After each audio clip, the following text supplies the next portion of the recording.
Welcome to Measures of Truth, a His Dark Materials podcast. I'm Caitlin. I'm Alan. I'm Francis. And I'm Anya, and today we're discussing chapters 12 and 13 of The Subtle Knife, the second book in the His Dark Materials trilogy.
We have Chapter 12, Screen Language.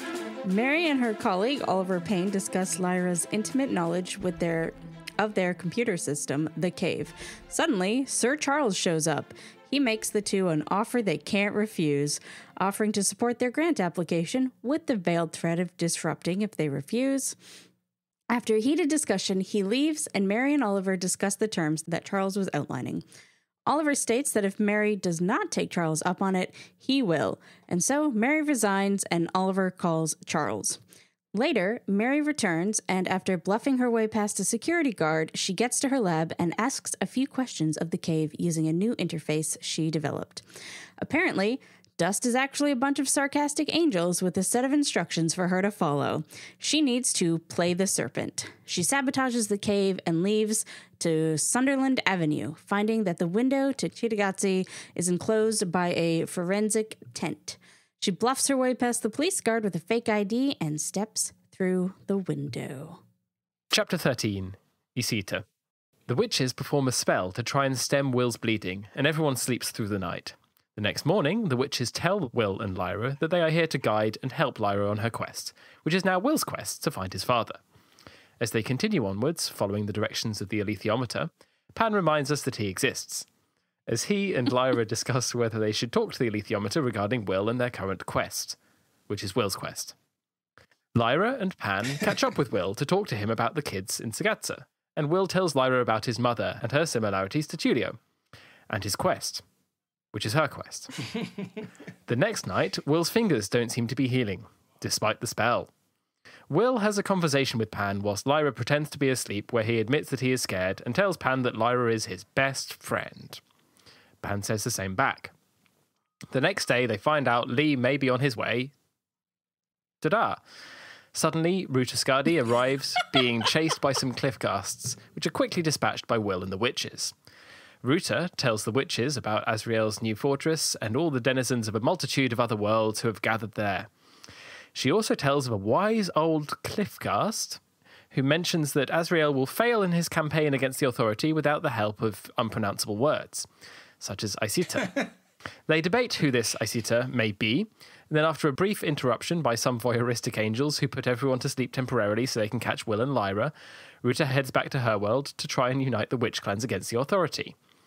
If that sounded like a slightly boring summary of a very strange chapter, it's because it was. It was slow. Tell us those how are my you really general feel. feelings. See, I think when you read this chapter, you're not full with a brimming, powerful hatred for Frudiscati. So that's why it seems so slow. For me, it's just like, fuck this bitch, fuck this bitch. And yet you're under your general feelings, it says that these were your favorite chapters in the book. I guess I mostly meant 12. Okay, yeah. One of these 12 is your was favorite really chapter. good. The fact that you forgot the other chapter says everything about that chapter. Well, there are some parts in that chapter that I do like. They could be condensed into a tweet. All right. Let's get into it, though. How did we all feel about these two chapters? Francis has obviously already gone. Alan? Well, I mean, I pretty much agree about it's like it's all set up, right? For Lyra and Will here in that chapter for 13. But I do think the way that it's constructed with 12, how Mary's story kind of reaches a climax and she goes through the portal, you're like, ooh, and you've got a lot of energy going into that chapter, which I think propels you forward and but then by the end of that chapter, I'm like ready for that chapter to be over. So I do think it's good going in and it just like drags. I do kind of feel like we're setting up for everybody's Empire Strikes Back ending. Yeah. Where like nothing's actually ended because we're in the middle. Yeah, I think the chapter with Mary is so good, and it feels like the last real chapter of this book. Because chapter 13 and then the final two that we'll be talking about in the next episode, they're really just kind of like moving the puzzle pieces. Or sorry, not puzzle pieces. What's the correct metaphor? Chess pieces. Moving the yes. like chess pieces around on the board so that book 3 can start where he wants it to. And like there is some drama that we'll probably complain about next time, but for the most part, like we're done with the meat of the book, and what's left is kind of mildly disappointing denouement. No, I don't hate the chapter 13 that much. I guess I always feel like personal opinion, I totally get what you're all saying because nothing happens in that chapter. So I get it. But I do like some of the character moments in it. And I like the sort of underlying tension of Will slowly bleeding to death. I think that kind of, they have that throughout and how the spell doesn't work. And I think that helps it out. Yeah, I completely agree. That is the one thing that makes the chapter work, even to whatever extent it does. It's that tension about Will's health and the spell. But there's another book, and it's just like it's so obvious. It feels like like if you're playing a video game, and every single second you take damage in a room, it's a really shoddy way to make you feel a bit of tension. Like, yeah, if I stay here too long, I die, but okay, great. Like, you could have, like, this, it's just not a great, I don't feel it's a great way to add tension to a scene. Sorry, I didn't realize how much I came to dislike that chapter until I wrote up the summary. Right. Yeah, it's a chapter of setup. I don't think there's a lot of conflict in it. Even, it's like people bringing back reports and it's like we're slowly moving towards this thing and, oh, look, someone's coming. It's like, yeah, it's just a lot of, it's kind of, like Caitlin, I appreciate you saying Empire Strikes Back so I didn't have to. But this is like, Luke, driving his X-Wing through the Cloud City on his way to get into, like, okay, I guess we're moving. But like if there was a whole chapter of that, it's like, wow, this could have just been part of something else.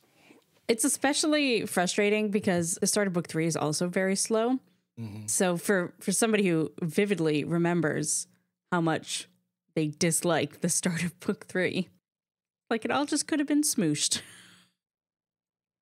But do we want to talk about what we actually liked about this section? I'll go first because I seem to be the only person in a good place here. I really loved Mary's conversation with the entity on the screen. Well, for a couple reasons. That is actually the very first thing I ever read in these books because a friend of mine was reading them and she gave me that part to read to like intrigue me to read the books. So I just have like good memories of it. And also I just think it's well done widening the mystery, I suppose. And then I also love when Ruta Scatty is all, we must go to Azrael. And Seraphina's like, fuck no, bitch.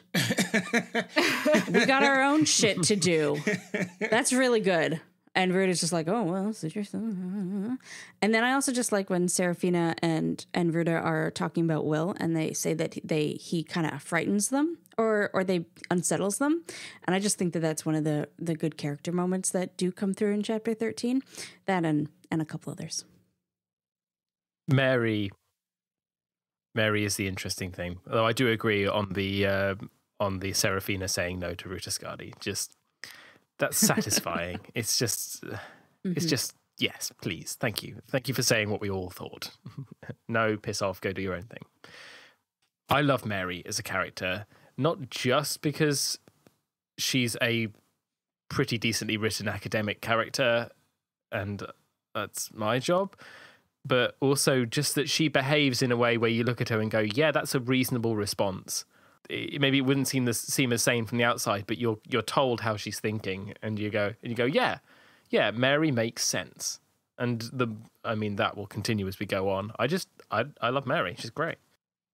She's kind of like the opposite of Ruta Skadi.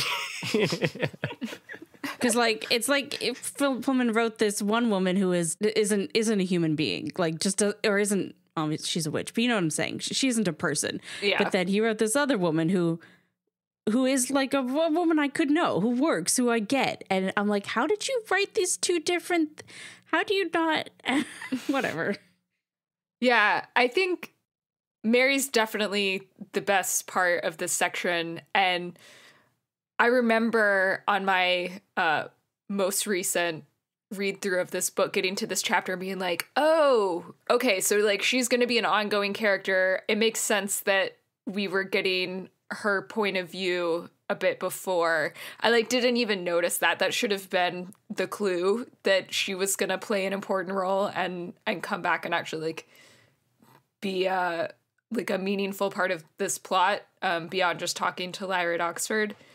But this chapter makes me really appreciate her and kind of makes me excited for book 3 in a big way. Mary's pretty awesome. That's not what I picked, though. Well, thank God, because somebody had to say something different. I really like the moment between Will and Pan where, Will doesn't understand these taboos that are in Lyra's society about speaking directly to the demon, but also there is no way for his demon to communicate with her demon, other than him talking to Pan. So it's a weird situation, but it feels very intimate, right? Because they're looking at each other, but Lyra's looking the other way. And poor Will, he's so sweet and strong, but doesn't appreciate himself. And, he confesses to Pan that Lyra is the only real friend he's ever had and the best friend he's ever had, and someone who takes care of him, and that he needs to be brave for her. And all of that is very sweet. And then we get the flip side for a moment, and we go into Lyra's POV, and she's wide awake and shaking.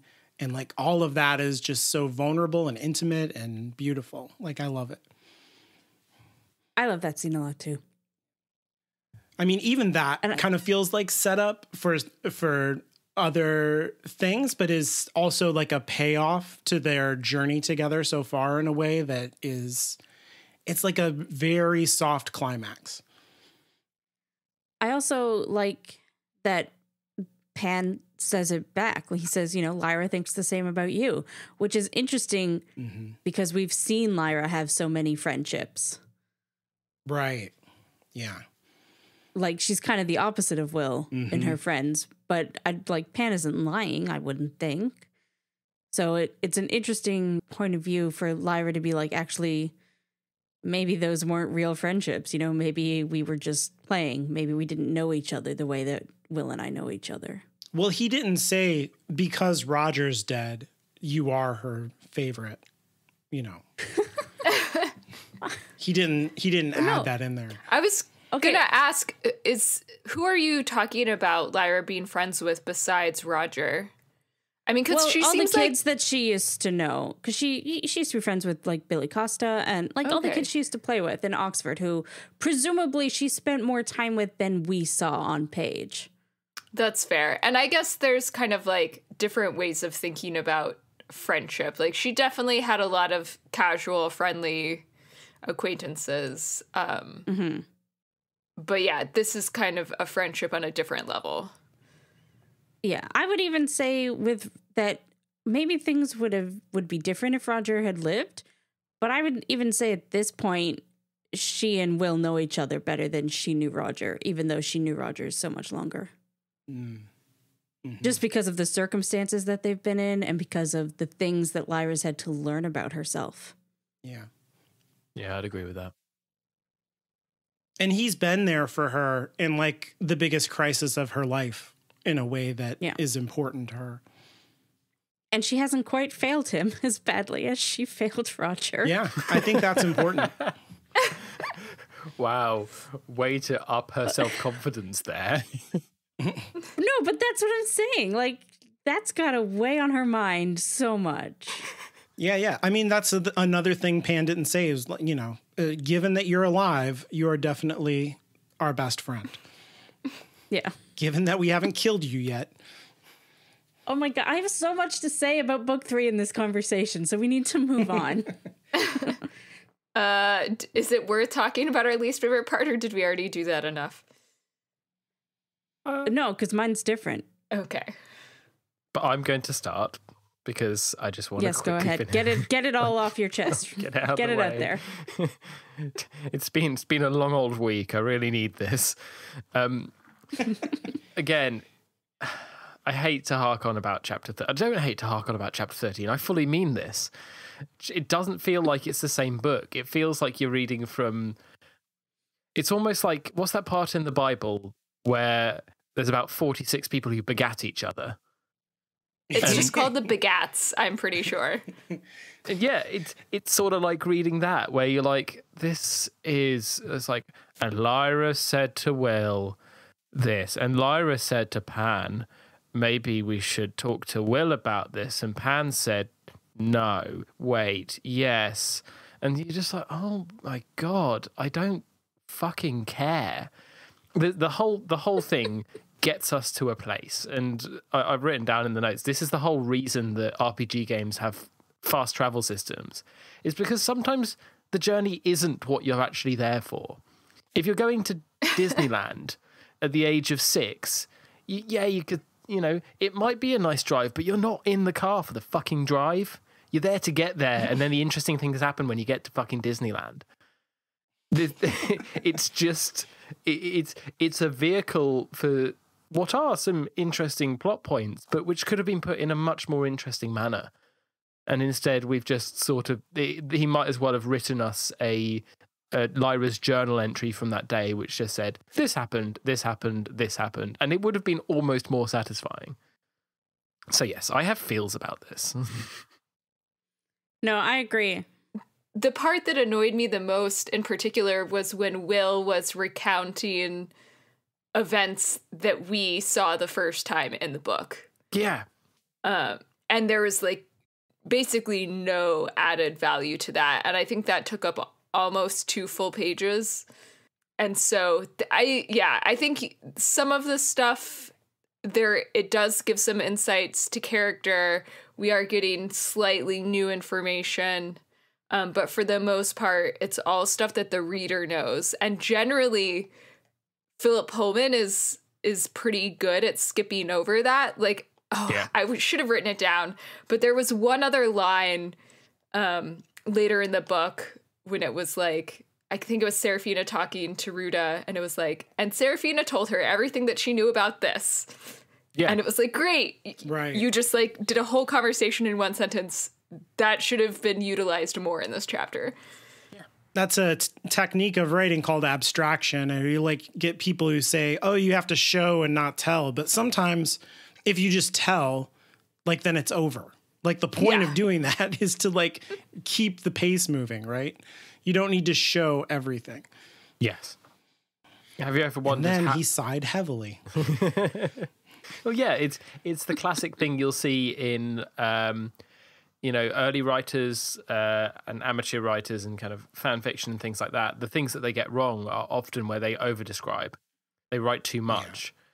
And you're like, I didn't need to know that he then went to the loo. I sort of assume that normal bodily functions are taken care of most of the time. I don't need to know that they spent 20 minutes cooking bacon, burned it, spent another 20 minutes cooking bacon, unless that's useful. If it then turns out that there's, is actually has some condition such that he forgot that he was cooking bacon and so burnt it. That's interesting. That can come in as a plot point. But if it's just that he's bad at cooking, that doesn't help me. And again, it's kind of like Chekhov's gun. You expect something to happen from that. If someone mentions how bad they are at cooking, you expect that to come back later. But none of this is any of that. It's just that they've walked for a bit. These towns, I mean, I'm pretty positive they never come up again. So, like, why tell us they had to bargain twice? Right. Yeah, that bit was pretty bad. Maybe he was trying to properly convey the tediousness that Will and Lyra felt as they were walking. Yeah, you can just abstract that again. Yeah. It was a boring journey. He very effectively communicated that. Yeah. Maybe that's what he was going for, but that's like not a good choice regardless. That's you. Please do not give us that same tedious feeling. We do not need it. My thought is that he wrote this from two sides. I think he wrote the bit afterwards and the bit before, and then he was like, shit, I need to get from here to there. And then that sort of ended up being the split of the book. That's the most reasonable thing I can think, because it's really out of character for how Pullman writes. It doesn't read like something written by the author of the rest of this book. Anyway, on to other least favorite parts.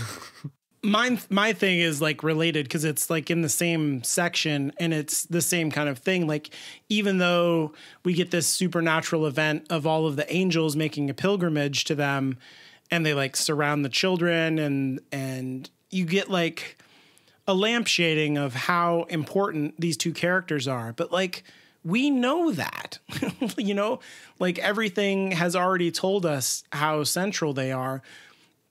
And that is kind of an opportunity to help us to get to know the angels a little bit better and to give them some character, except that there is no characterization there other than they have some kind of culture that like knows about what's going on and has like an interest in physically being around the children for some reason. But like, you know, we're not getting like an angel POV character who contextualizes all of that and makes it personal and interesting and grounded. It's like this weird scene that doesn't do anything. And if you lift it out of even this section that is not doing a whole lot of dramatic work, nothing changes.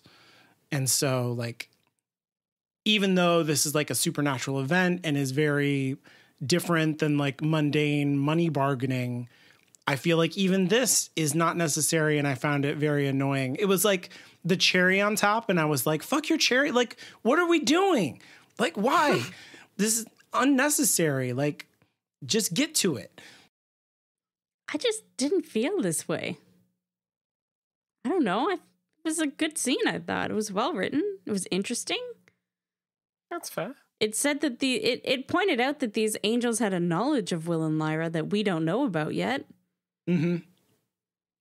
Yeah, we get some information about the angels. I wish that was like more contextualized, like I said, like in a grounded, you know, perspective of some kind. But, you know, like that whole thing could have been, we could have zoomed in and spent more time on that whole thing and like set up a character and all of this kind of stuff, and like gotten rid of some other elements of this chapter, and would have been way more interesting because we would be getting new information about the world building and all of this stuff. And so it's like, either take this out or expand it, you know, like do something with it. It doesn't do much. It doesn't do enough. I don't know. I just don't feel that way. It was fine. Ringing endorsement on the back of the book. Yeah. I guess it didn't feel useless to me. It actually caught my attention in a way that few other things in this chapter did catch my attention. But I also found the angels like kind of creepy in a way. I mean, I added in that bit of the summary about them being voyeuristic. I don't know. Alan, you just used the word beautiful to describe it, or at least its potential. And I found it like very unsettling, actually. Oh, yeah. And so in a way, I think it did kind of work for me in like building tension in a way, just because it felt so creepy to me. Yeah, I do not like or trust the angels at this point, not knowing anything about book 3. So I think that this will definitely be in the show, right? Because it's just too good of an opportunity to do something visually beautiful and interesting. But I don't know that it like narratively pays for itself. I guess for me, like when I got to this, I also noticed it and we were getting new information. And that was kind of the moment that I trigged to the whole thing. It was kind of like a con man going one step too far. And then you look back over the conversation and you're like, wait a minute, like, fuck you. Like this whole chapter has been this, like, this is the concentrated version of this. So that's what I didn't like about it. I do not feel that passionately about it. I really like this scene. It was okay. Fuck this shit. It was okay. He's a really good writer. I mean, even the stuff that I would take out is like, you know, it's better than a lot of other stuff you might read. All that being said, my least favorite part is when Ruta Skadi is talking about Lord Asriel. Just everything about that is bullshit. She has this weird, like, awe and adoration in her voice of Asriel. And, like, I've never heard a woman talk about a man that way ever in my life, especially not when other men are around. There are men I respect, I guess, but I would never feel that way about a man with that weird adoration. Like, she was worshiping him. You don't feel like any man controls time? You've never felt that way about? No. And, like, she's a super old, powerful witch. Like, what? Like, maybe that's what Pullman is trying to say, but that scene is just stupid to me. Nobody would talk like that. If anything, it would be more like, we need to figure this dude out, because what the fuck? Where does he get this power from? That's what would be interesting. Yeah, I think you're right. It's just more of Ruta not being a person, like you said. And Pullman trying to build an entire female character around the man she's obsessed with and use that as a way to also build up that male character in a way that I find really aggravating. So, preach. The weird thing about this is, and I'm going to get into some spoilers here because I just want you all to know how stupid this is. Asriel doesn't fucking matter to the plot. Right. Like, the third book is going to end and Asriel's going to be like, oh, everything I did didn't matter at all. Like, that's literally what the realization that he's going to come to. Well, in a way, but spoilers. So like, but like, so why? Why does he feel this need? Like, I love that there's this big, powerful dude in this story who's doing these, holy shit, we're building an army and we're going to have a huge war. And that's not the focus of the story. I love that. I think that's great. You know, because it would be so easy to tell that story. People have told that story. Mm-hmm. And so I really love that that's happening in the background. And Lyra and Will are just like, okay, well, we don't care. We've got our own shit. And that's what's interesting. And now, well, and other things that happen in book 3 that are interesting that have nothing to do with that. So I think it's great that we get that information, but everything about Ruta Skadi in this chapter is terrible. Like, why did she bring us the story about Issa You know, why didn't Will and Lyra get attacked by Cliffgas and overhear that or something? Mm-hmm. Why does she fucking exist? I hate her. And I would like her to not be in the TV show, please. See, she's terrible. I have a theory. My theory is that, in fact, Ruta Skadi is a self-insert character by Philip Pullman. And there is someone out there in the world who is his Asriel. Ah. I think it holds water is the only bloody explanation I've got. You don't think Asriel is the wannabe insert character and Ruta Skadi is the person Pullman wishes? Philip Pullman definitely wishes he was a sexy, powerful witch. I mean, to be fair, I would also very much appreciate being a sexy, powerful witch. I'm not. Yeah. But if someone said, do you want to be a sexy, powerful witch? I'd definitely not say no. Yeah, same. As long as we're not all the same witch, because that might get... Yes, exactly. Do you all want to be the same weird. witch? Again, I don't know. Mate, can I think about that? You have to love Lord Asriel. God, no. Know, fuck no. Not just love, though. She is fucking obsessed with this dude, and I don't get it. Anyways, we should definitely talk about what we learn about Asriel, but this is just me dunking on Scatty, who's the fucking worst. Can we just have a bonus episode where we just dunk on Scatty for 45 minutes? It gets its own theme song. No, it's us. It would be an hour and a half. It's us. Come on. Yeah. Okay, question about the Cliffgasts. Is this the first time that we find out that they're sentient beings who are capable of talking? Because that felt kind of weird too. I mean, I guess polar bears are non-human persons. Yeah, I don't know. It's just it felt surprising and a little bit weird that the Cliffgasts were capable of speech. I thought we did see something earlier, but maybe I'm just, because I've read these books so much, maybe I just I already have it in my brain, you know, so it doesn't feel out of nowhere to me. I definitely think, I don't think we have seen it before. I think we only ever saw them attacking we hear them mentioned, we saw them attacking the boat, the sky balloon, that one, thank you, balloon. I think that actually this is the most redeeming part of the chapter, is that surprisingly big revelation that they are actually sapient. They have history, they have a culture.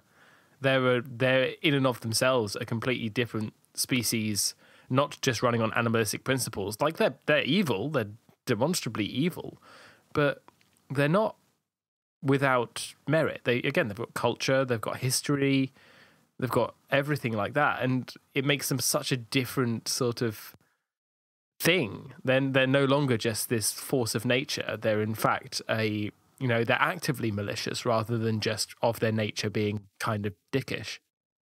That's cool. Yeah, it isn't. Well, there is the possibility that the Cliffgasts in Lyra's world aren't like this. Right. They're like our polar bears are to the Panzerborn. Yeah. But by the way Ruta Skadi reacted, I don't think that that's accurate, but it could be. Because she wasn't surprised or anything. No, yeah, it's very true. Although it's possible that only the witches know that. Or only the witches have discovered how to communicate with them, that regular humans have not. Right. I wonder how they're going to do that in the show.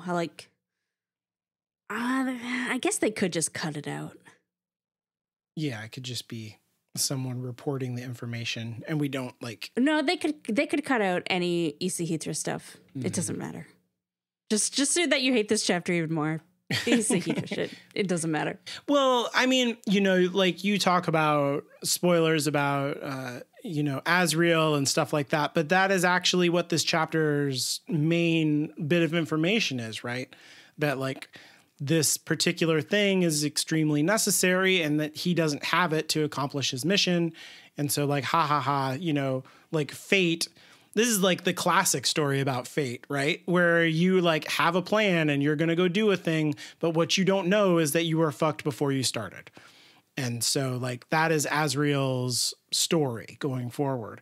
And so it's not even really a spoiler, to say that he in the long run just doesn't matter. And it also you kind of crystallized something for me when you were talking about Ruta there, that what is so off about her is that I feel she is in that other book, that more common book that you described of that is about Lord Asriel and raising the army and going to fight, the Dark One or whatever, that, and Seraphina's no, the important person is Lyra. We know that. We know the prophecy.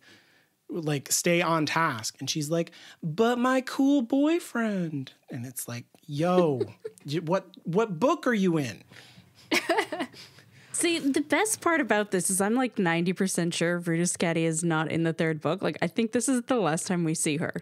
So even Pullman realized she was just nothing. Maybe there are some lantern slides of Ruta and Asriel hanging out together while all the other events of book 3 are happening. But like, Asriel's story in book 3 concerns her not at all. And I like it. They just have like a little cutaway to, as you said, slides of their holiday. They're sitting in a tiki bar on the beach, drinking kind of mojitos. Yeah.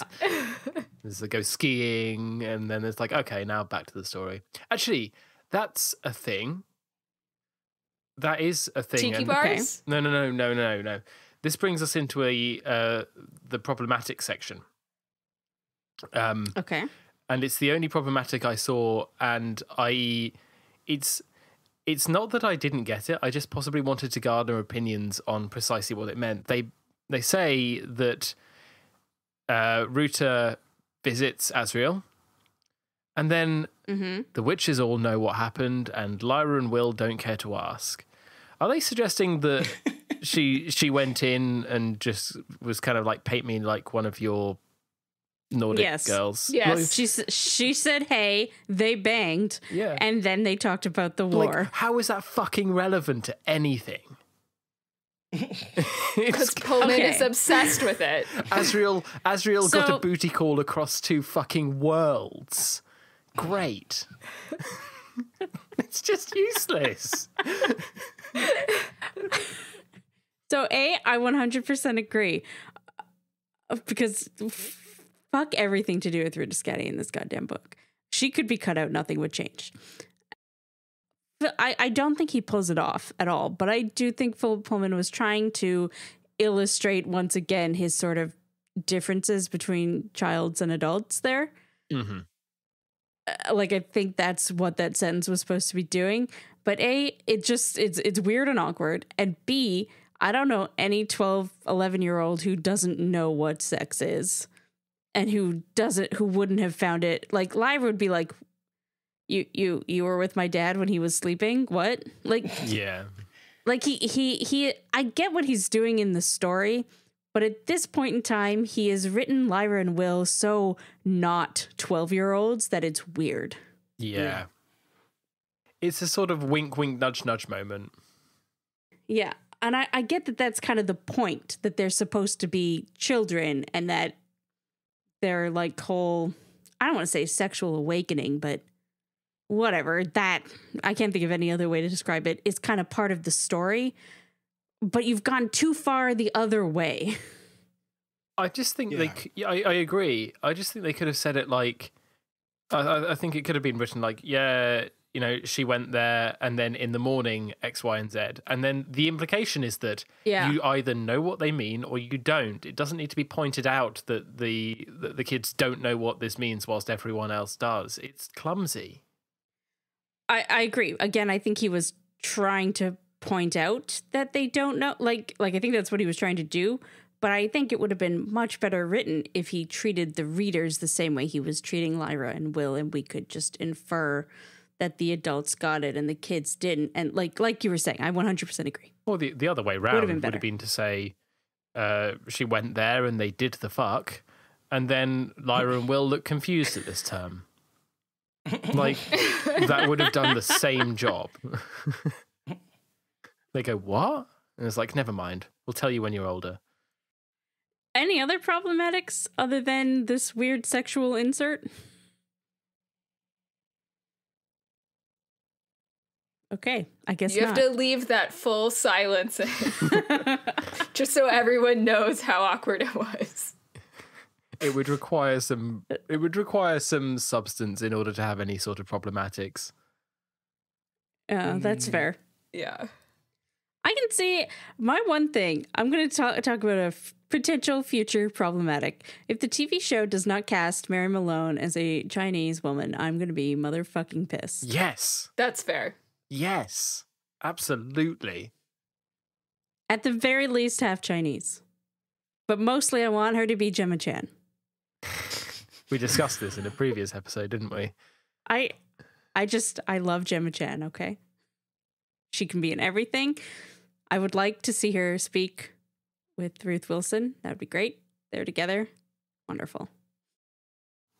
Dust Watch. We actually have things to talk about this week. Yay! Yeah, I thought this was like the biggest Dust moment that we've gotten so far. It like actually became a speaking character, which I think means it gets representation in the Actors Guild or whatever. And it's apparently really sarcastic. That was like, I think my favorite line in this whole section was when Mary asks, "Is dark matter conscious?" And it just responds, "Evidently." Right. Duh. So, okay. What do you think is talking here? I mean, it self-identifies as the angels. And so I just believe that. Yeah. But the angels can't be dust. Mm-hmm. Because we've seen pictures of the dust. It just floats down. Mm-hmm. There could be a Like, kind of there's not, coalescence of the dust. like, made from dust? Yeah. Made from dust and I returned to dust. guess. I don't really have a guess. problem with it because it's it's metaphysical mojo that I don't understand, and that's fine. yeah, there's like the whole thing of how many angels can dance on the head of a pin, and like if that has an answer, then you know. And it's there are like God physical is the limits. Father and the Son. You know, Yeah. it's just one of those things. And the Holy Ghost. I mean, these Yeah. books aren't that hand wavy. I just like I take it as, you know, like world building information that I trust until other information displaces it. Okay, I fully understand that as the most naive person in this conversation, I'm probably saying things that are gonna seem really silly and stupid later on, and I don't care. I'm just like going through this experience like as I'm really experiencing these books in real time. And so like right now, I'm Right. kind of taking it at face value. Okay. That's okay. actually a good point. Like the way that I read books or like go through stories, I do not try to like figure out anything necessarily. I'm not trying to like decode plot twists and stuff like that. Even though, you know, like we spend all this time in podcasts like analyzing things, I try to like meet the story not with like my expectations and needs for like what the story must do in order to be quote unquote good.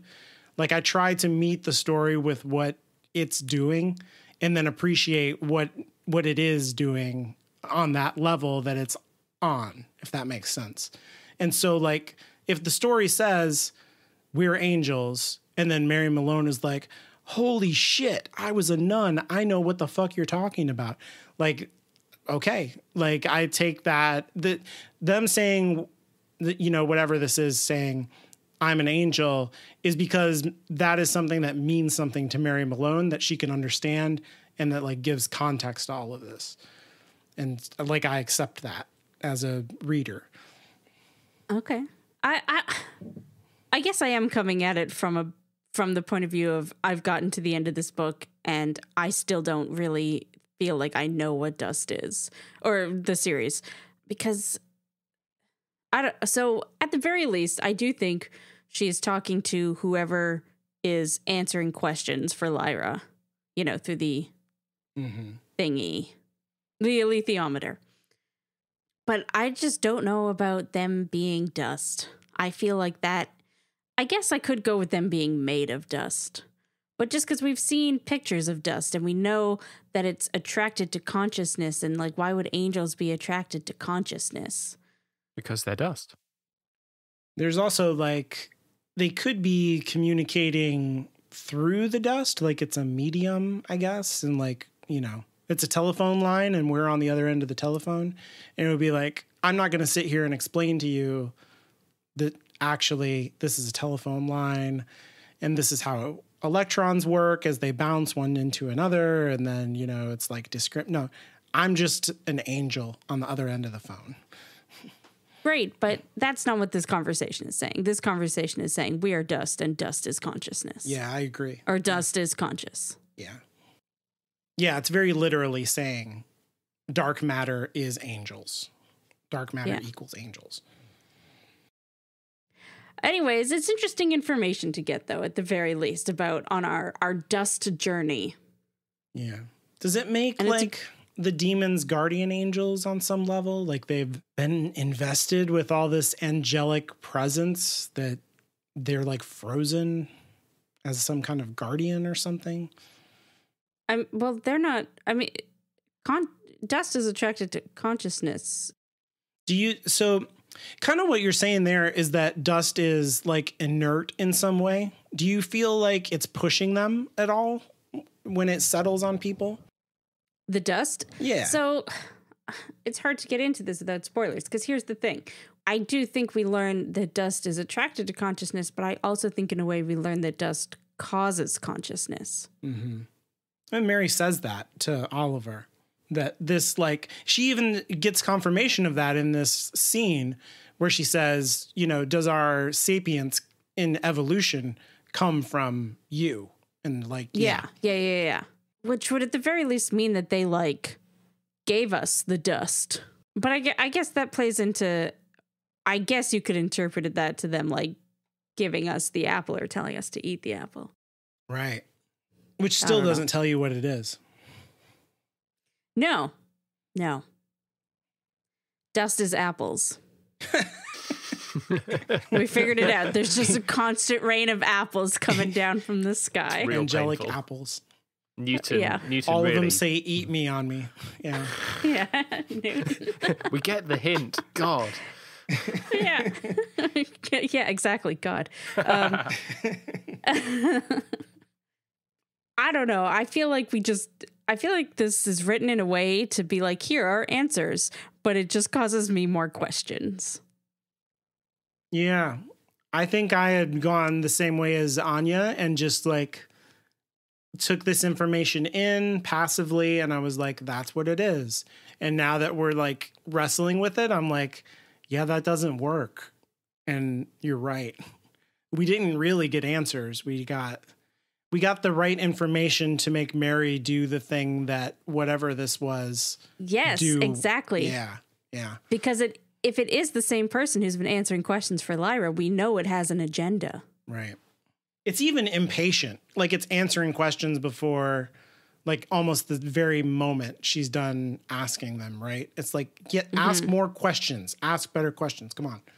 Yeah. And actually, so that's part of what I really appreciated about this is I feel like, Kate, your questions have really primed me for this. Like, because since book one, you've been talking about, what do you think dust is? Does dust have an agenda? Like, and pointing out all of these things that if I had just been reading through by myself, I'm not sure I necessarily would have noticed, at least on like a really explicit, conscious way. And so I think part of why maybe you didn't think this was as important or as exciting as I did was because you've been paying attention to all of these little clues all along. And this is the point where it's like, oh, this thing is clearly, has an agenda. And this is where I start to get suspicious and kind of like almost distrustful of dust in a way that I think you've been all along. Right. Well, I will say that my pointing out all this shit is because I actually think the answers are poorly written. And I want us to try to figure it out. Okay. But like, we'll get to that later, obviously. But even in this conversation, and I should point out, I love this scene. It's great. Like I said, it is literally what got me to read these books. Yeah. I think it's fabulously done. Good. But in the scene, like Mary even says, oh, you're rebel angels, implying that there are angels out there that these ones rebelled against that could be also answering questions on the alethiometer or on what's-his-face's alethiometer, right? Who will have their own agenda. Pavel. Fraud Pavel? Is that his name? Whatever. Yeah, and it also like kind of raises the question of the subtle knife seems to work by the same mental mechanism. Like Lyra is able to coach Will in how to have the right state of mind. And so there does seem to be some kind of interaction with the same medium to use the subtle knife. And so, like, are the holes in reality that the subtle knife does, interacting with angels or with dust, or like, is the world that you get access to decided by whatever agent is behind these messages too? Are they moving Will and Lyra to the places they need to be at the time they need to be there? That we're going to get an answer to. Actually, in a way, I guess they could be. Huh. We can talk about that more next book. I think that's all we had. Science. So talking about science this week, there wasn't a lot of like actual science content, but I did think that there was some fun stuff in terms of the way that the practice and culture of science was portrayed in the chapter with Mary. I really liked it when Dr. Payne said, wait a minute, give me some kind of structure here. What are you saying? Are you saying she's confirmed what we already know, or she's telling us something new? That it struck me as exactly the way that a scientist would try to take all this new information and put a structure on it. I think that's something that people don't appreciate. It's like a skill that scientists need to have, is kind of narrative storytelling in order to like communicate your findings well. I mean, like, yes, doing the science and like being in the lab is super important, but if you can't turn that science into a clear, easy to follow narrative, people aren't going to understand it and people aren't going to use it. And that is actually like a big part of what PhD training is figuring out how to interpret and create your own scientific narratives. And there's tons of little tricks that you can learn in terms of like structures that you can hang your science on so that people will be able to understand it better. I don't know, Francis, if you agree with me or not on that.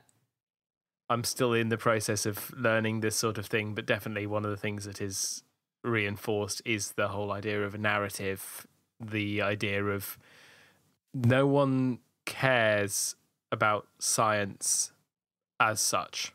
If you give someone some like big science, then rarely are they going to be like, that's awesome. Most of the time they'll be like, so? And which is a perfectly reasonable question.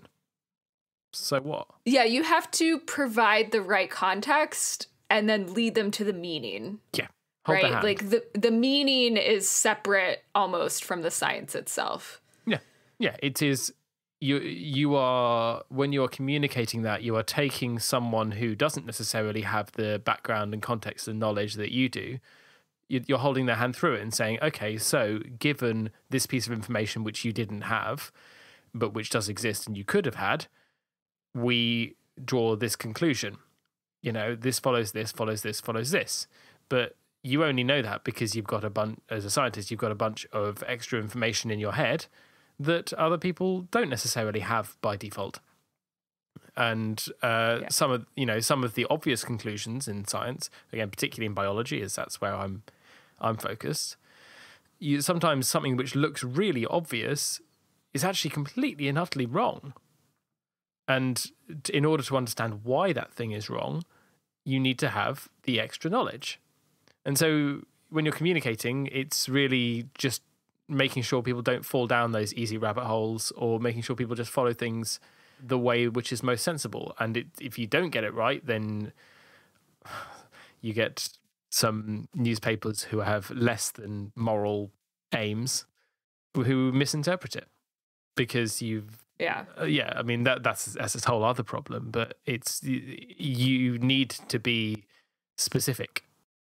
I think what's interesting about what goes on between Mary and Oliver here in terms of what you're saying is that Mary does lay it out for Oliver, and then his answer is kind of in terms of like he understands the science of it and the significance of it in that context, But given like the culture and his personal career, he's like, this doesn't help me personally, so I'm out. Right? Go to Geneva. Does that feel authentic to you? Does it like... I mean, there's definitely a lot of, I don't know, like angst about where your money is coming from and like furthering your own individual career outside the science. And like this section obviously like gets into grant funding with the way that Sir Charles is like dangling the carrot and also threatening with the stick in terms of getting the lab funded or not. And so I guess the idea that a scientist would be like, well, it seems like this current lab that I'm working in is about to go lose their grant and go bankrupt and not be able to pay me. Like, I need to go find my next paycheck. Like, that's super real. Even more so now than when this book was written. Like, I think in the mid 90s, like NSF grant funding rates were like in the 30 to 40% range. And now they're down to like 10-15%. So it's a lot harder to get money, and people are a lot desperate, and like in a way that I honestly think kind of encourages scientific misconduct. And there's been a few examples of that lately. So if you're a politician who's listening, then fund science. Yeah. Please. It's interesting. Yeah. The way that Sir Charles, says it helps to know how these committees work in practice and to know who's on them. I think that's actually much less true for like actual government grants, which is what he's implying, at least in the US. I don't know that much about how British science works, but in the US, I think, it's much less about who you know and less pulling strings behind the scenes like that. And it's more about making your research priorities align with the larger institutional research priorities. It's a box ticking exercise, essentially. They have code words, and these code words change over time, and you are trying to make sure that you are adding in those code words. So let's say that there's a real interest in rabbits, and there's a lot of, right now it has been determined that the scientific focus of the UK should be on rabbits, because rabbits are a real problem right now. If you want to get funding for your research on bees, part of that research grant and part of that proposal is going to have to be, and then we evaluate the effect of bee communities on rabbit communities given the current crisis in the UK. You, as a scientist, do not give a fuck about rabbits. Really, you don't. You care about the bees, but you need to put it in such a way, and this is a criticism, really. You do get this quite a lot, and there isn't much in the way of it. It's quite hard to get funding for what you'd consider blue skies research. It's doable, but basically somewhere in there, in that chain, someone will have said the right words. So yeah, as Anya says, it's not who you know so much, really. Like, there's probably a bit of that, but not really. It's much more what you're saying, but not necessarily what you actually want to do. Yeah, and I think, too, the scientific apparatus has gotten a lot more aware of non-scientific, or how to say this, like other aspects of the science practice recently. So there's this whole thing called like broader impacts now. So unless what you're doing is really a slam dunk incredible, like top 1% of whatever, like you not only have to practice good science, but you have to show that you are also like communicating your science to the public and mentoring scientists from underrepresented backgrounds. And like all of that is good. Like, obviously we need to be working to make science a more just and equitable enterprise. But I think there's a backlash to that from some people who say like, oh, that's not actually important. And then there's also a lot of people who basically just kind of do lip service to those types of broader impacts. Yes. Without actually thinking about them or doing them well or really fully investing or believing in them. And so I think there's a lot of people who are not critical of the intent behind broader impacts, but critical of just like how the system is currently operating, and that it's essentially like a series of hoops that scientists have to jump through, but it's not actually accomplishing what it's meant to accomplish. Yeah, that's kind of the issue. Is it's particularly the broader impact stuff. It's a halfway house.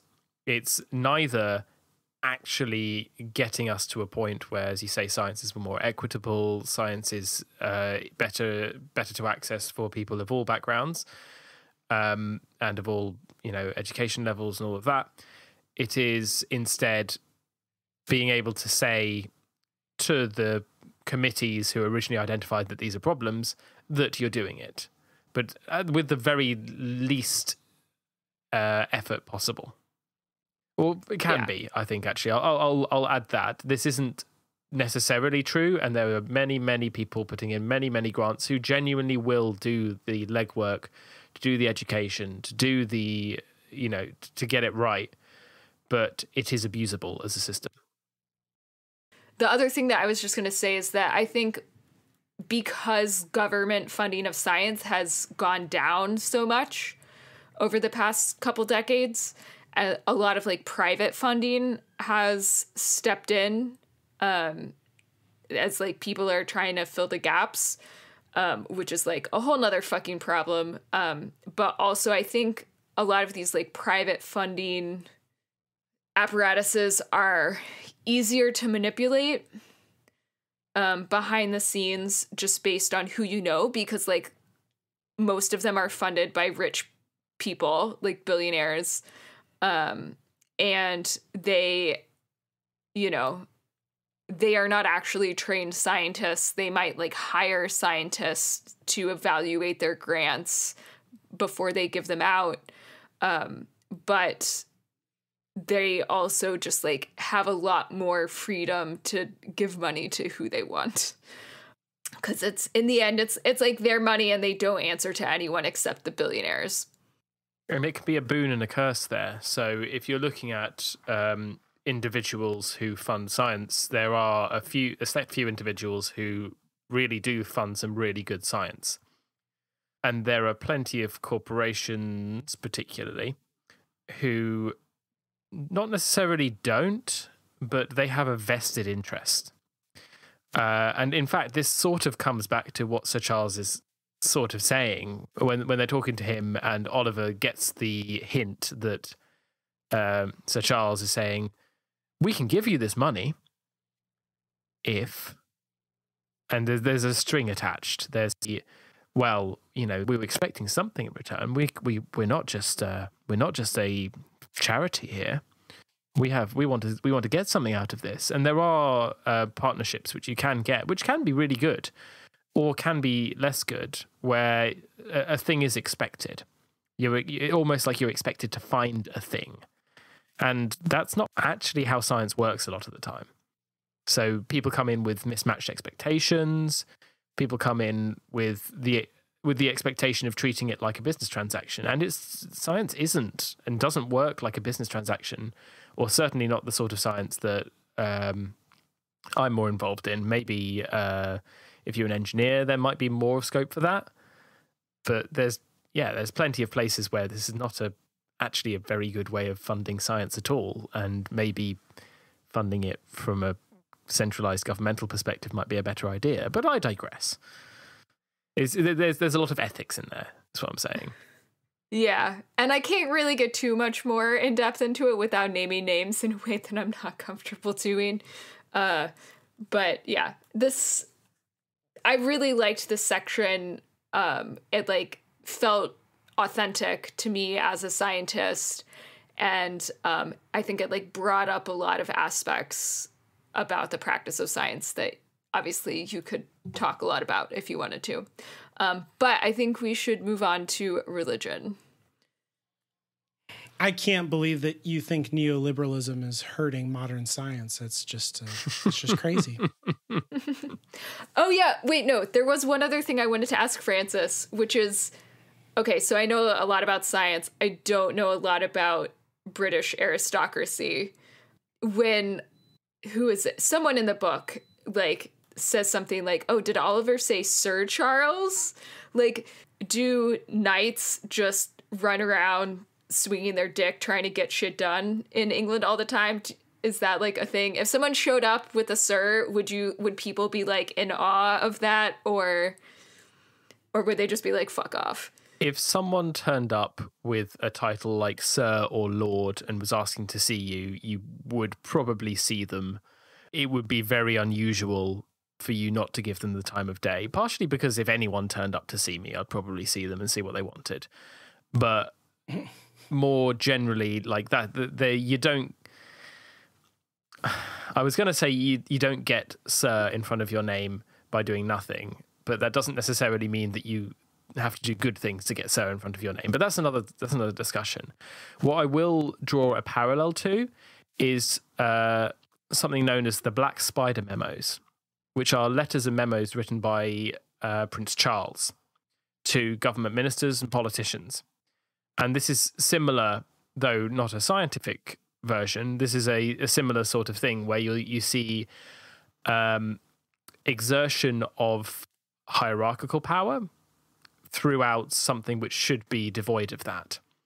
So in this case, he sent a bunch of letters in a private capacity to governmental ministers, expressing views about things like farming and GM, global warming.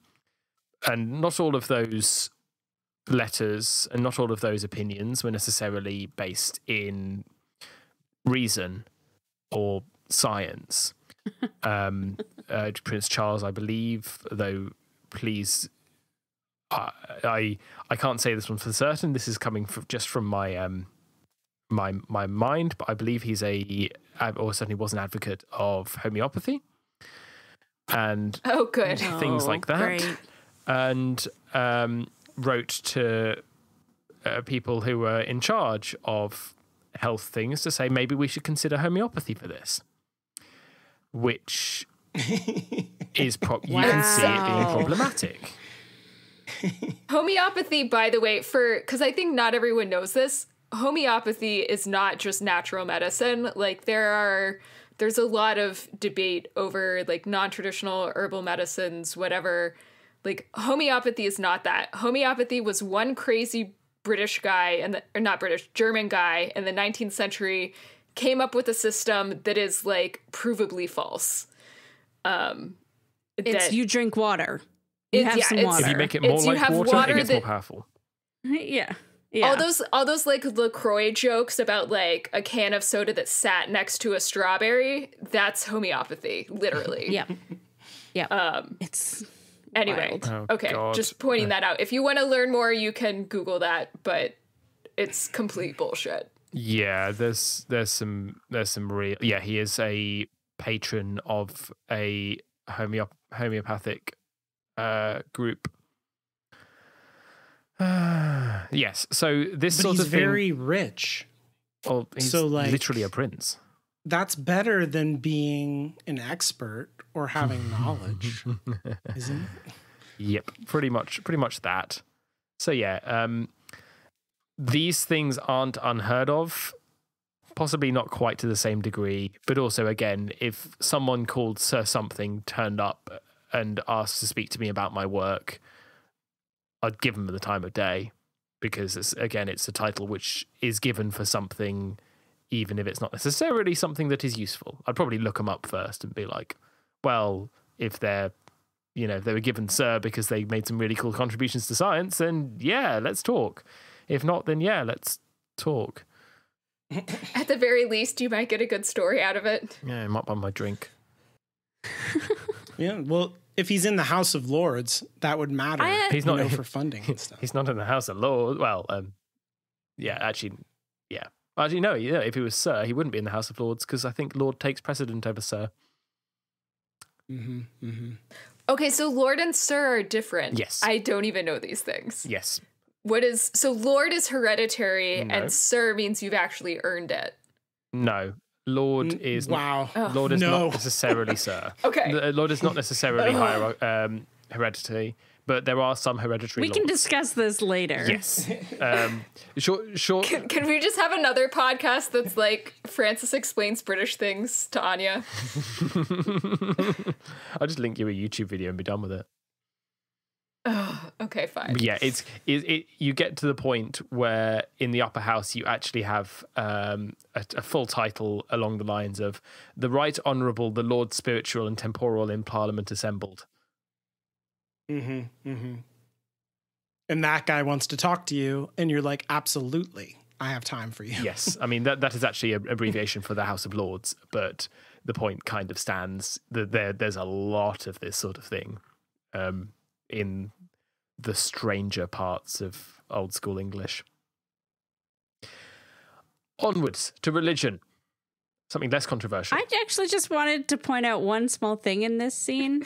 We're trying so hard to leave science and it's just not going to happen. Well, this is more of metaphor? a character thing about Oliver. Just that I really liked the bit at the end where Mary is like, you're not doing this. They want to control our work. And he's like, well, if we don't, they'll just get somebody else. Which I think makes Oliver quite possibly the most evil person in that chapter. Yeah. Oh, yeah. He's a giant dick bag. Yeah, bag of like dicks, that's for some sure. bullshit right there. Yep.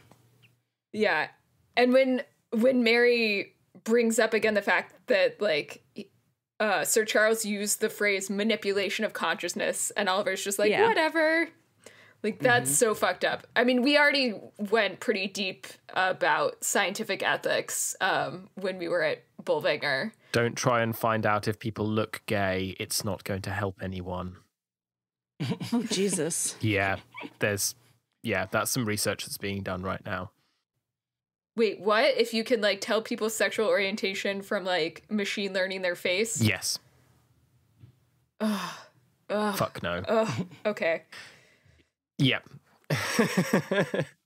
Hello, bioethics. We could have another podcast about bioethics. I saw that same thing there. Say? It was it's exactly the same thing that I've been talking about with all this Nietzsche stuff is what I saw there with Mary and Oliver, is that Oliver is institutionalized and has like the slave morality of like, I will do what the institution needs because that is what is good for me and for everyone, but especially me, you know, because to fit into the machine is good. And then Mary is like her own person, right? That's what part of why we respect her. She has integrity. In the face of all this pressure, she says no. And then she goes against the institution and destroys the equipment and like ends any hope that they have of continuing the experiment, you know, without having to just totally rebuild all the equipment, right? So that's like very Nietzschean. She's using her will to like, you know, she is, you know, dominating the situation with like her decisions. She's making the decisions for everybody, not the institution making decisions for her. Yeah. And I love what this chapter does for Mary's competence, right? Because the angels or the dust or whatever, the words on the screen, they don't tell her in detail what to do. They tell her like her medium end goal, right? For what she needs to accomplish. But she knows like exactly what all of the weakest points are in the machine and just like goes about it with a terrifying precision in the way that she like destroys all of the equipment and then gets a fake ID put together to deceive the Guardian. Yeah, all of it is great.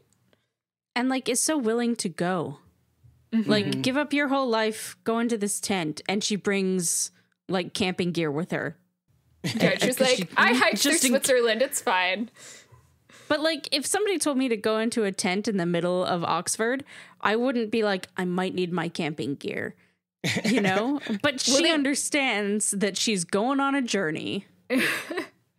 I think it did tell her to bring supplies, but I guess that's okay. vague. But still, like, you wouldn't think there's a window to another world that I'm going to have to be hiking through in this tent. Yeah, and I do love that she's been, like, very skeptical and questioning of her sanity this whole time. Yeah. 'Cause I think that makes her decision to go through with it feel more real or more realistic and like it's an actual decision, you know? Mm-hmm. Yeah. She could have turned back at any point and she chose to go forward. And we know because of her backstory that she's capable of this because she was a nun. Like, she was literally a nun. And then she was like, dump this, I'm a scientist. And I didn't even think about that. Yeah. That's and really so good. she's done that again now. And, you know, it's not, that might be too big of a leap for somebody, but when you know this about Mary to begin with, you're like, okay, I can believe that. So, yeah, I think all that stuff is great. And it underlines all of the, you know, themes that have been happening up until this point all over again. And I'm very interested in the angels calling Mary the serpent. Like, that's really fascinating to me. Yeah, okay, that's our segue finally into the religion section. Let's talk about snakes. Yeah, I'm excited to talk about Mary as the serpent in the story. Because it's like, I didn't mention this. I almost did when we had the chapter before with Lee, and he gets into the fight with the magisterium guy and takes his ring. Before he does that, and I always notice this in fiction, but I think it's something that kind of flies past people because you really need to be familiar with whatever Bible verses are being used. The guy misquotes the Bible. Well, I hesitate to call it a misquotation because I'm sure that the Bible is different in Lyra's world than it is in our world. And we've already seen that, actually. When Lord Asriel is reading from the book of Genesis, there were tiny differences that had to do with like Adam and Eve's demons and stuff like that. But the point here is that the guy quotes Matthew chapter 7, verse 15, when he says, "You will know them by their fruits." And then he says, "By the serpent gnawing at their hearts with questions," which is not in the Bible that we have. And that verse is all about how you will be able to recognize who the real Christians are and who are just paying lip service to Christianity as like an institution. Jesus is giving advice to his followers about the future of Christianity. And he's basically saying, pay attention to what people do and not to what people say. Don't pay attention to appearances, you know, what the tree looks like. Pay attention to the fruit of the tree or the, you know, the outcomes of their actions. You know, it's things like that that make me think in a way Christianity's not so bad. But man, people have fucking twisted it into some shit. Jesus was a cool guy, but yeah, his fans, whoa, there's problems in that fandom.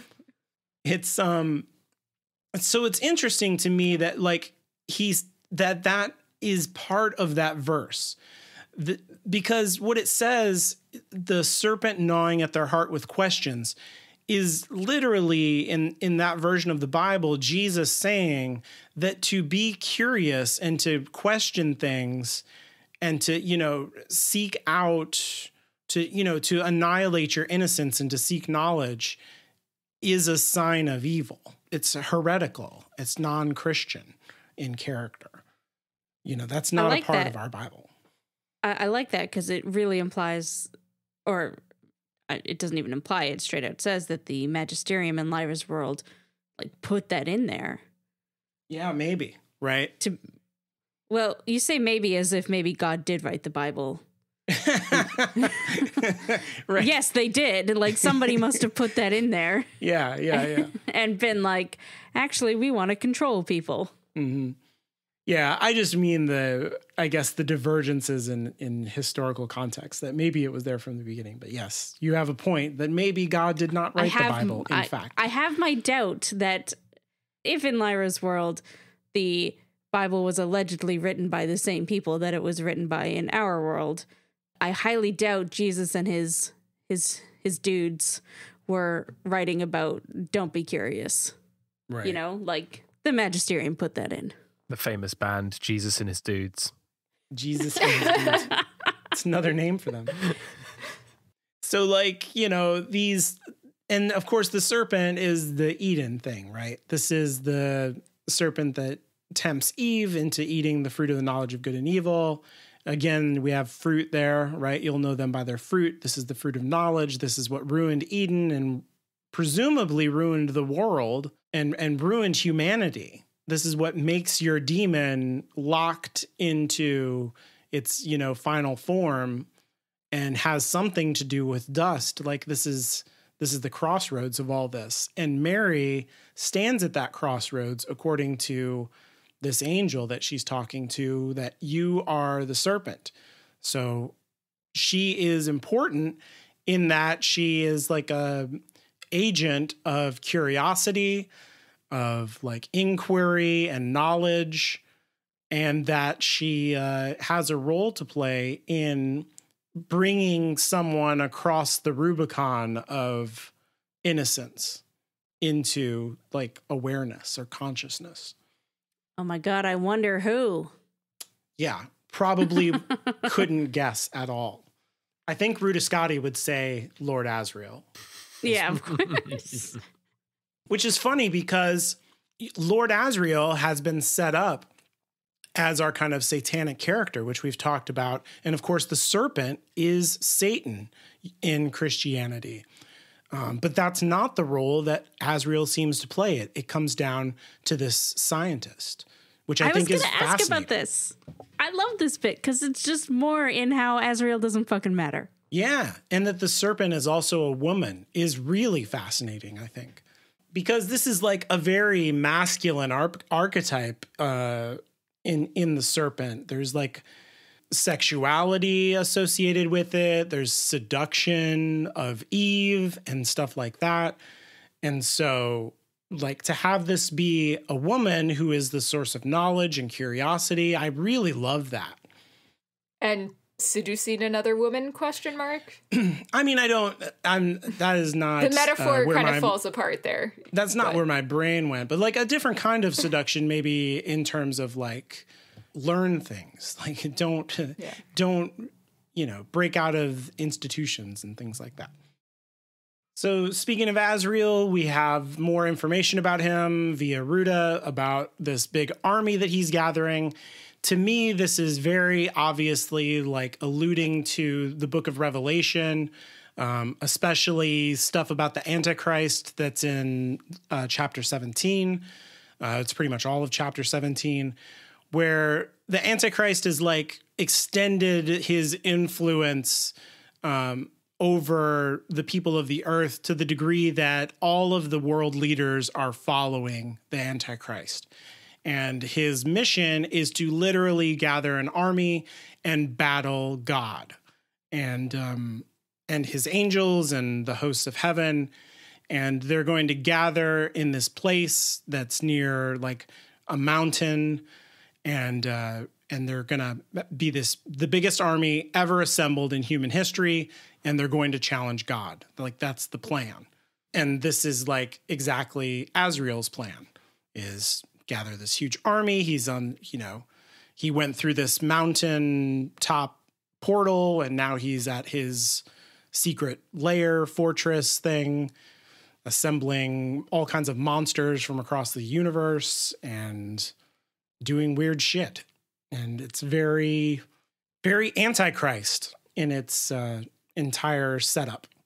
I like Asriel as the Antichrist more than as Satan himself.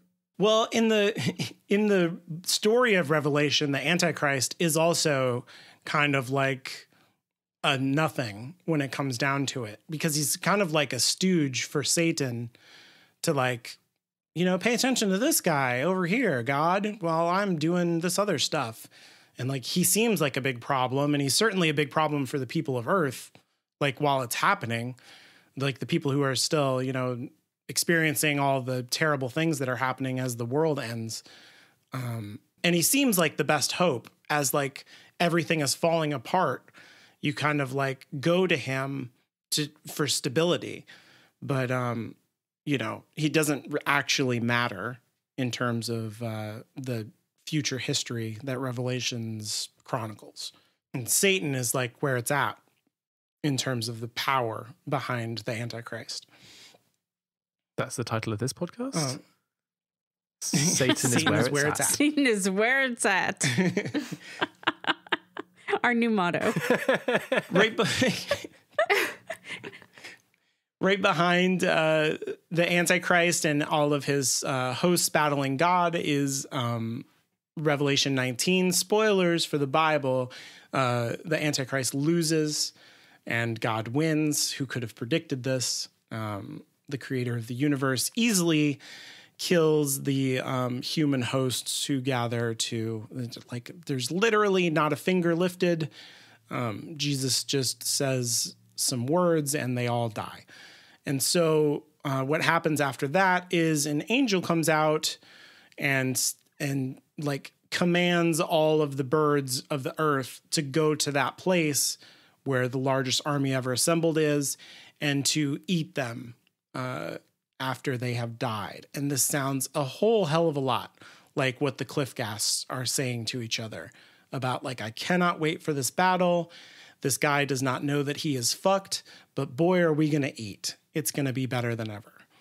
And so that was like right out of Revelations for me, like another very clear allusion, I think, to that part of Scripture. And what we're pointing at here is like a confrontation between humankind and the creator of the universe. That's what Revelation's all about. Which will lead to a finger buffet with real fingers. With real fingers. Real beaks. It's like that scene in The Dark Crystal where they just like have a big feast of gross food. They so it's not pointing backwards the way that I think it was before at like Paradise Lost and the story of Satan trying to supplant God. This is pointing the other direction to the book of Revelation. And what we've already been told is that this is kind of cyclical. And so that perhaps the book of Revelation itself is like precedes the book of Genesis in a way, that the whole thing is circular. That Armageddon and the recreation of the universe and earth and heaven is actually just the recapitulation of the world.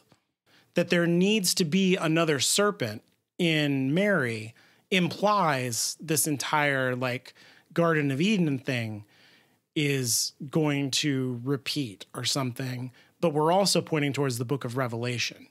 And so it implies a circularity to the timeline that doesn't exist in Christianity, but is present in this story.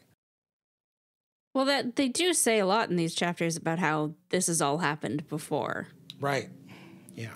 That's really important because remember way back in book 1 when I talked about that Protestantism is it has this whole thing about how there cannot be contingent futures.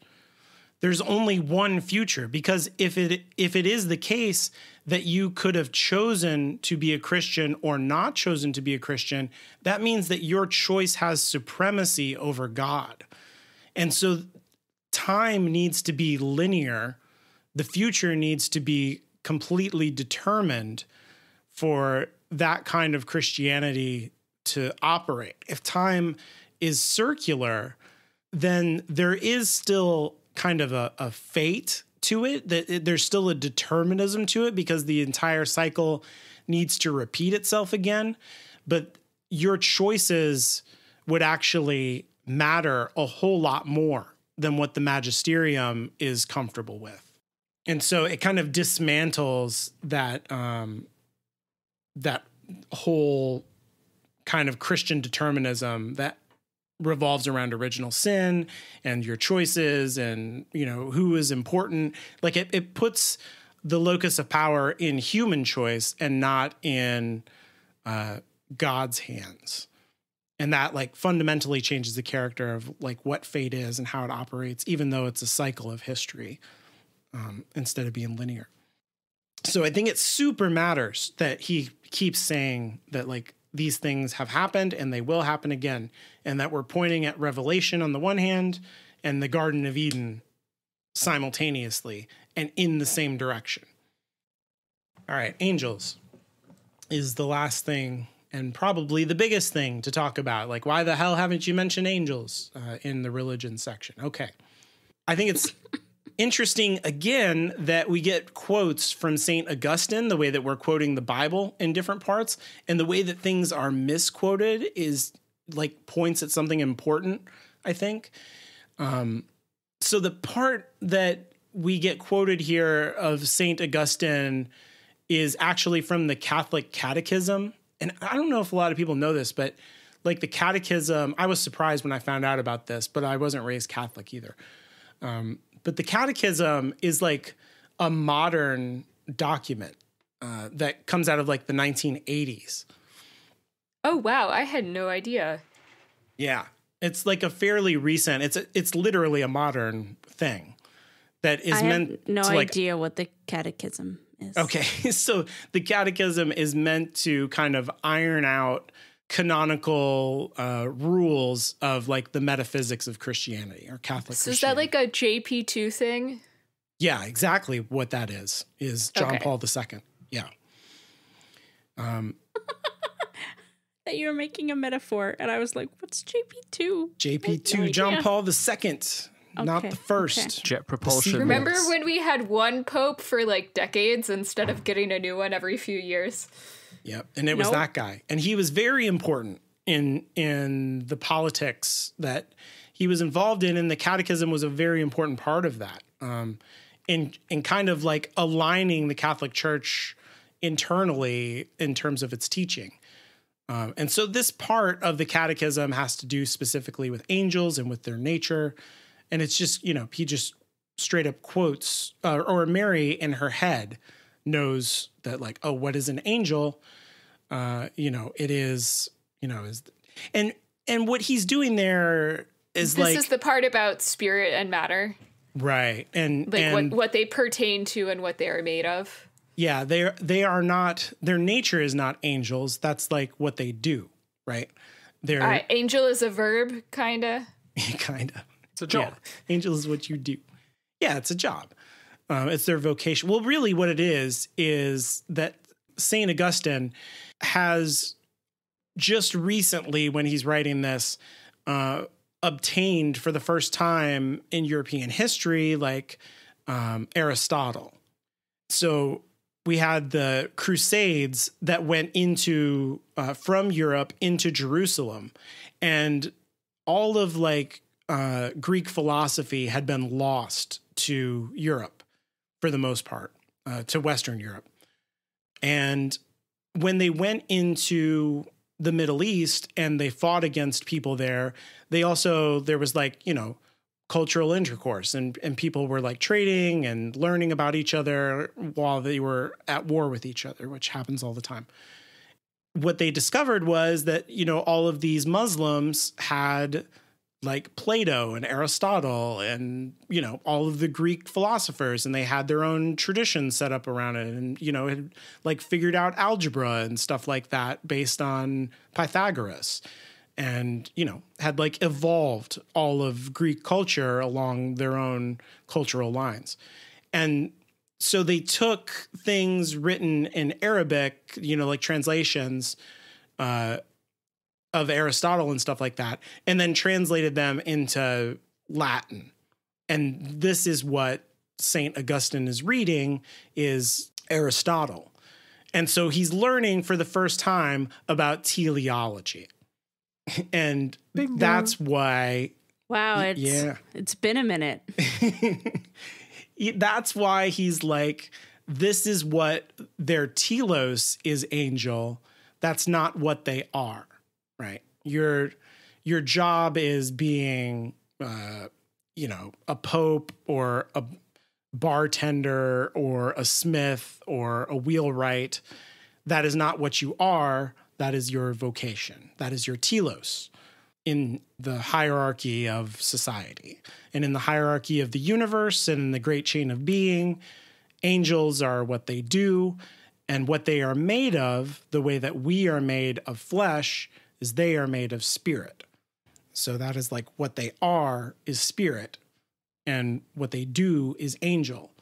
But the angel doesn't say that when it talks to Mary. It like disconfirms what St. Augustine is saying. It contradicts it. What does he say? What we are, spirit. What we do, matter. Matter and spirit are one. And like that is enormously heretical thing to say in terms of like Christianity, that like angels are like interfering with the material universe, and that they are interested in like the marriage of spirit and matter. Like that is a bad thing in Christianity. The fact that our souls are trapped in bodies that are under the curse of original sin is the entire problem with the universe. We're stuck in original sin and in bodies that are perverted.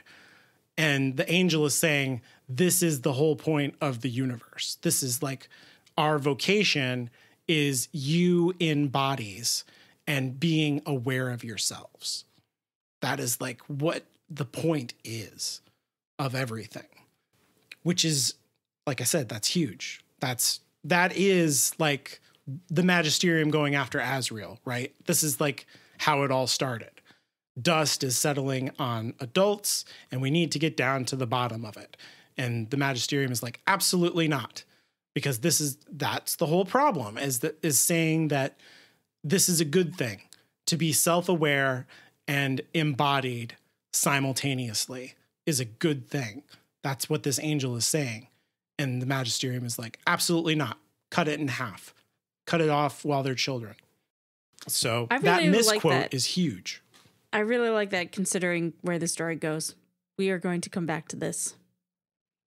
That was probably the most exciting part of the whole Ouija board computer thing for me, was misquoting St. Augustine. I was like, oh my God, he's saying that it's good to be a person. Can you believe that? That doesn't sound like Christian. An angel speaking, no. It's almost like it's the whole theme of these books. Nah, right. No. There is a little thing I wanted to add to the idea of angels, which is there are other interpretations of angels aside from St. Augustine's approach. What? Heresy. I mean, in this case, quite literally, it's the example I have here is from the Jewish Kabbalah, and if I mispronounce that, then my bad. But that looks at angels as an extension of the power of God towards performing a task. So imagine it like a god tendril, which comes down, strokes the earth briefly, and then disappears. And that's the important thing, is that the angel, is created when the task is set, and once the task is complete, the angel is gone. It is an extension of the power to the task, and then that extension is not necessary once the task is complete. Now, this doesn't really align with the interpretation as Pullman sets out. However, there are some interesting parallels to continue to consider going forward, is this idea that they are defined by their telos. They're defined by what they're there to do, and once they're done with that, then there's no point in them. Because if they don't exist. Exactly. And if as we were trying to talk about earlier, what are angels? Are they a coalescence of dust? Well, are they a coalescence of dust only to the point, why does dust coalesce in this manner?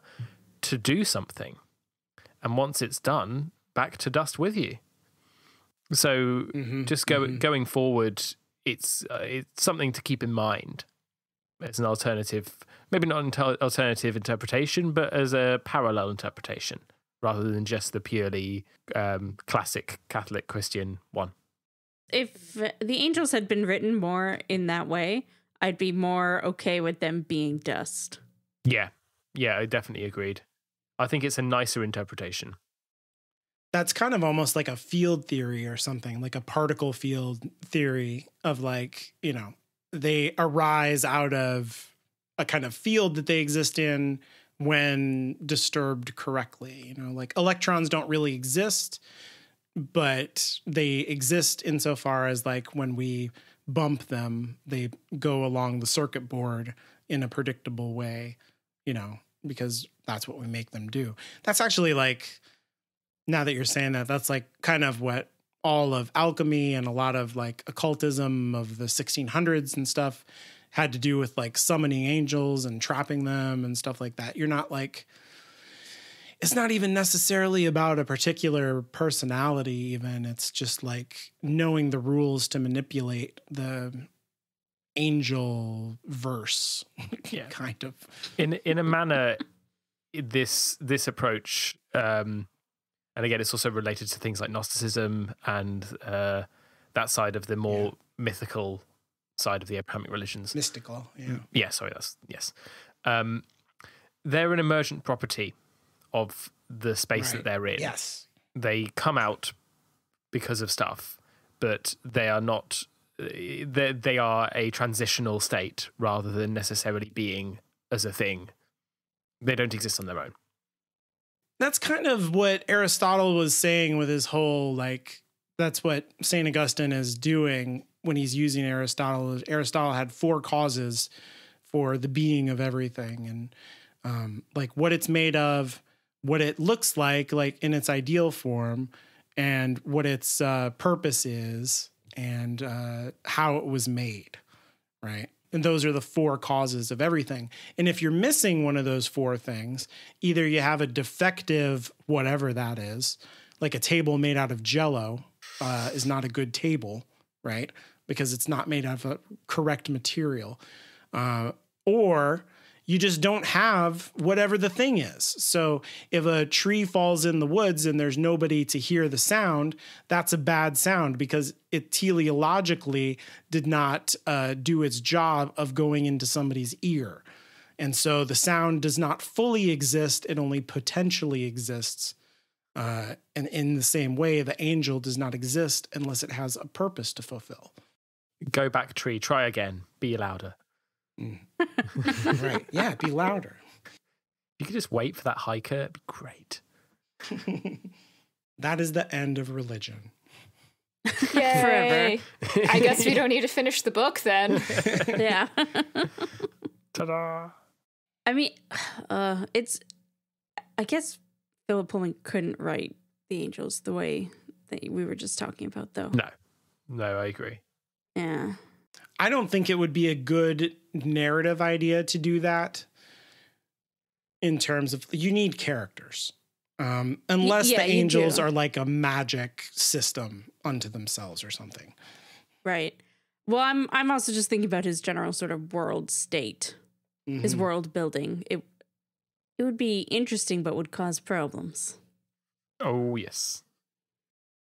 I thought it was interesting that Ruta mentioned that Will was the same kind as Azrael, especially in light of your new information that what Azrael's working on has fuck all to do with the actual resolution of the series. But also, like, I don't like Ruta or trust anything about her, so maybe we can just ignore that. Well, I think that was in the same bit what I think that I wanted to talk about, where both Serafina and Ruta, I don't know if they actually say that they're frightened of Will, but they do say that this young kid, like, they don't like meeting him in the eye. Like, they don't like looking in. Yeah. He's frightening to them. And I think that does say something really interesting about Will and the type of person he is.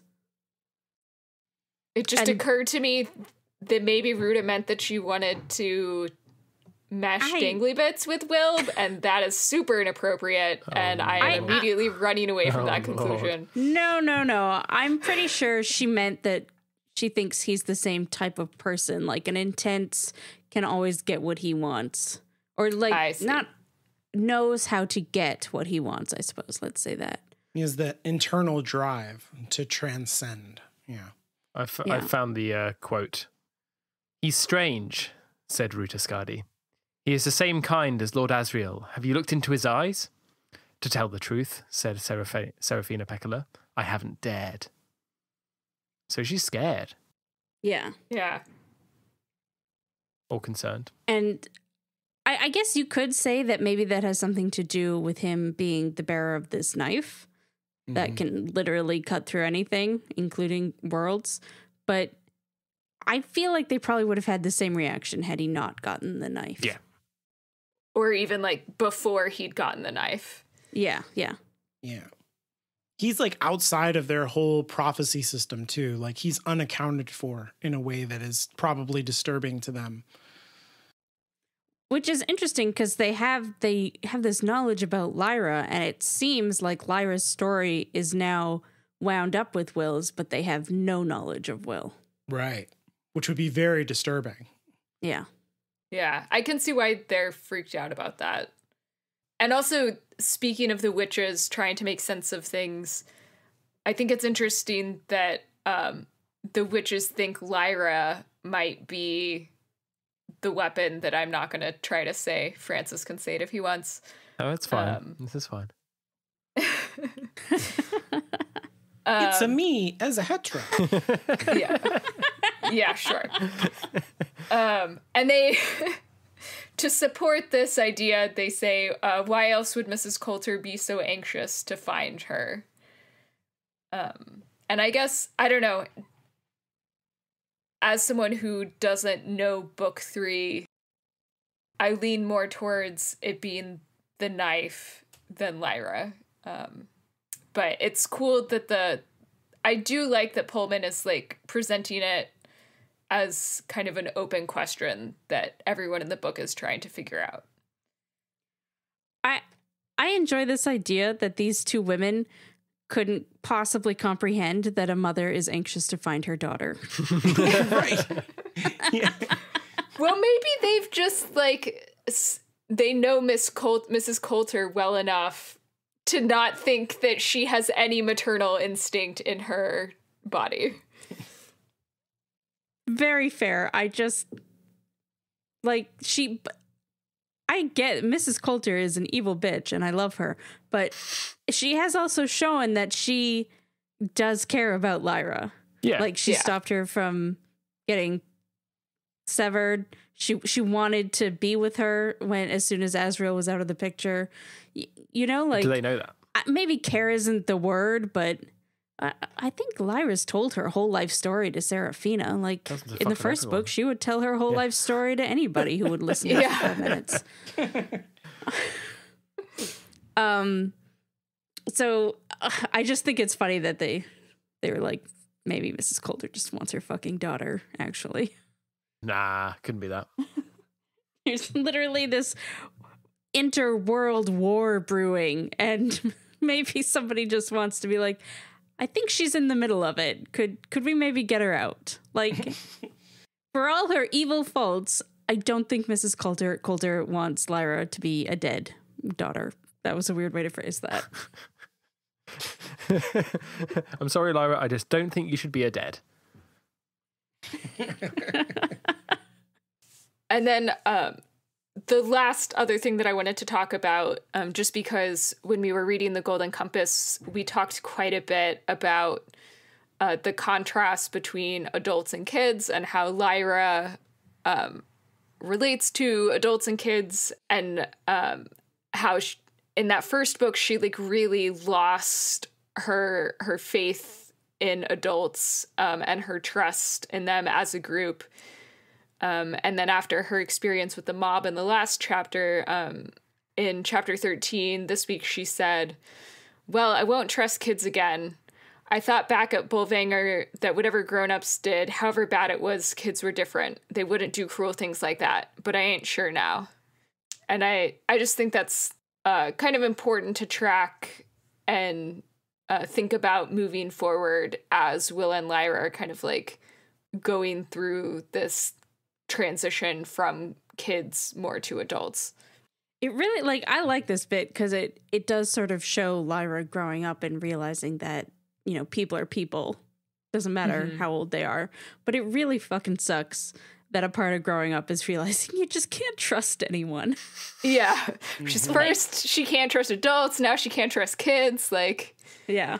Oh, no. What's a young protagonist to do? Yeah. Great. Wonderful. Wonderful. Luckily, there are angels. You can trust them. Great. Yeah. I don't know. This is like, you know, these kids they're just a few bad apples. I don't think she should judge all kids based on them, you know. It literally just struck me that I had the exact same realization when I was 11. Oh, people are the worst. Gotcha. Like some people, whenever somebody says, you know, what's the worst time of year? I was like 11. When I was 11, that was the worst. I will never, it was the worst fucking year of my life. Defund people. So, yeah. Defund people. Defund children. I think that is hilarious. I mean, hers is a little bit more intense than mine. Nobody tried to kill me with a gun. That you know of. But, sure, I guess. That you can talk about. Nobody physically ran after me yelling that they hoped I would die. And lived. Or that they wanted to murder me. But still, it sucks when you realize that everybody sucks. Yep. Well, not everybody sucks. I think some people here are rather nice. No, that's, I mean, like, that there isn't a group of people that you can be sure is okay, you know? Only if you define it as the group of people who are okay. But I feel that I might be missing the point there. You know what I'm saying? I do know what you're saying. Yeah. Yeah. You have to change your default. Yes. Everybody sucks until proven otherwise. It's interesting to me that Lyra became disenchanted with adults before she became disenchanted with children, because I feel like with me it was definitely the other way around.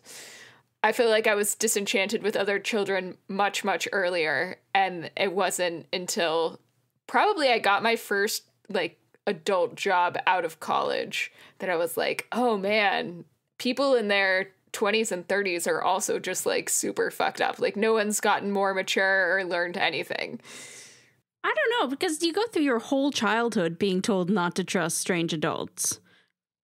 You know, like, you don't go anywhere with strangers, don't blah, blah, blah, blah. Like, I don't think I ever at a time thought, yes, I can trust adults. Like, the ones that I didn't know. I knew I could, you know, I knew the ones that I could trust, but I never thought, as a whole, adults good. Yeah, I guess maybe I didn't think that either, but there's, like, a specific type of disillusionment and betrayal that comes from, like, trusting someone and then finding out that that trust was ill-placed. And that's different than, like, your parents telling you not to take candy from strangers. Yeah, I guess. The only disillusionment I remember having with adults when I became one was, like, the common, oh, they don't have their shit together either. Great. I was really looking forward to that. Yeah. Like when am I going to shift gears and understand how to be who I am? Yeah. Yeah. It doesn't happen. I found that the opposite is Spoilers. Bad. Spoilers. You're not allowed to spoil later life, damn it. No, I actually found it quite encouraging when I realized that no one's got it together. Because people still appear like everything's okay, and you're like, well, that's at least what I'm aspiring to. That we're all kind of in it together. No one's okay, and thus just redefine okay to be average. It's fine. Yeah, everyone's special. Everyone's sad.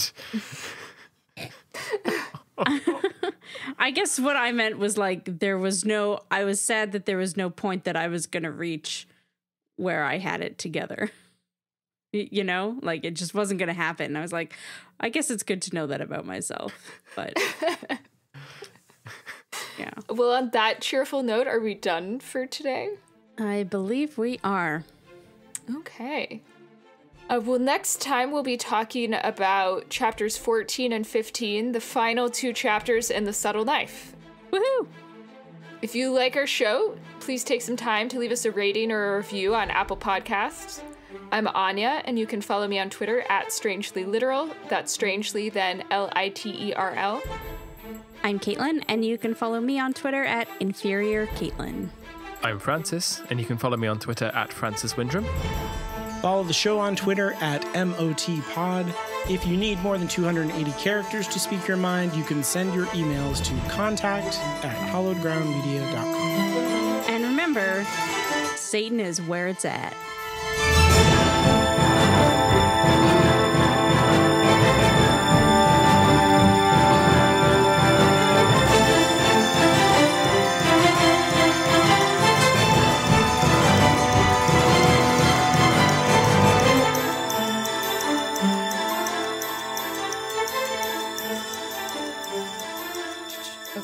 Segue. Figuring out a segue. There we are, that'll do it. Yo. That might be the cleanest intro we've ever done. It was pretty good. At least in a while. Yeah. Not bad. In chapter 13, and I'm going to take a second to try and pronounce this at least consistently. Isita? Isita. We'll go with that. In chapter 13... I do think you're cutting out a syllable or something, because there's 4 syllables. Isaita. But it's because... Ooh, I like that one. A is all basically all merged into one if you're trying to pronounce it, I feel. Because, I mean, yeah, I could go Isahita. Gotcha. I could do that. What do we think? That's how they do it in the book, but really just... I was just being a little obnoxious, so I love it. Do as you will, really. Okay. I think this should go at the end. And now for 10 minutes of Francis trying to pronounce a word made up in Latin. Yes, exactly. And Caitlin being a shit. That's the problem with it. It's like a made up, it's like a not. And it's not even like a Rowling-esque made up word that you can like figure out. Leviosa. You know, it's like, why are there consonants mashed together and vowels? What the fuck is this word? I hope you like Latin digraphs because we've got loads of them. Yeah. In chapter 13, Isaita. Fucking hell. Try again. In chapter 13. 3, 2, 1. Breathe.